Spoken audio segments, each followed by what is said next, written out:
देशों के लोग क्यों इतनी हुल्लड़ मचाते हैं, और लोग व्यर्थ ही क्यों षड्यंत्र रचते हैं।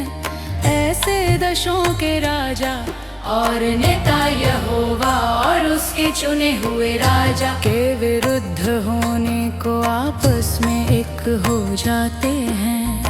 वे नेता कहते हैं आओ परमेश्वर से और उस राजा से जिसको उसने चुना है हम सब विद्रोह करें। आओ उनके बंधनों को हम उतार फेंके। किंतु मेरा स्वामी स्वर्ग का राजा उन लोगों पर हंसता है। परमेश्वर क्रोधित है और यही उन नेताओं को भयभीत करता है। वो उनसे कहता है मैंने इस पुरुष को राजा बनने के लिए चुना है। वो सिय्योन पर्वत पर राज करेगा। सिय्योन मेरा विशेष पर्वत है।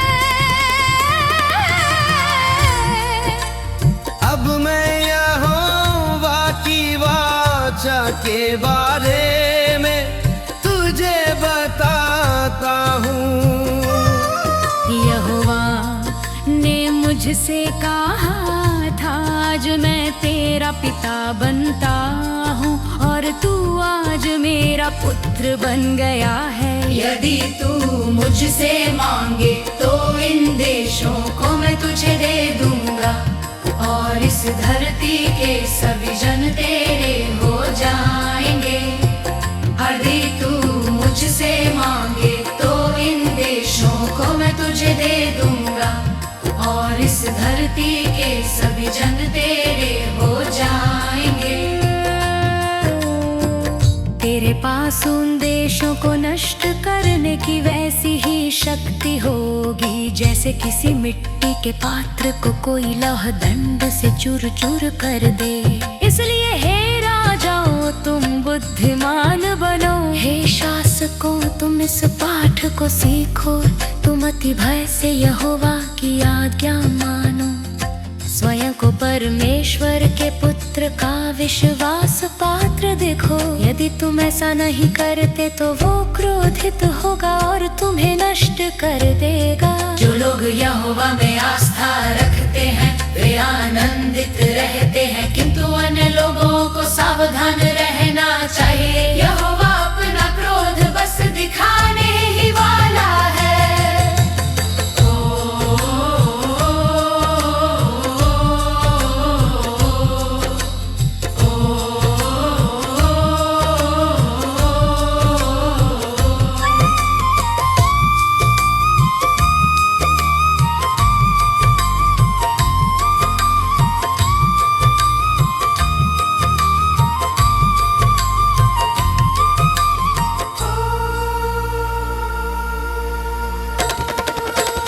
अब मैं यहोवा की वाचा के बारे में तुझे बताता हूँ। यहोवा ने मुझसे कहा था आज मैं तेरा पिता बनता हूँ और तू आज मेरा पुत्र बन गया है। यदि तू मुझसे मांगे तो इन देशों को मैं तुझे दे दूंगा और इस धरती के सभी जन तेरे हो जाएंगे। अब मैं यहोवा की वाचा के बारे में तुझे बताता हूँ।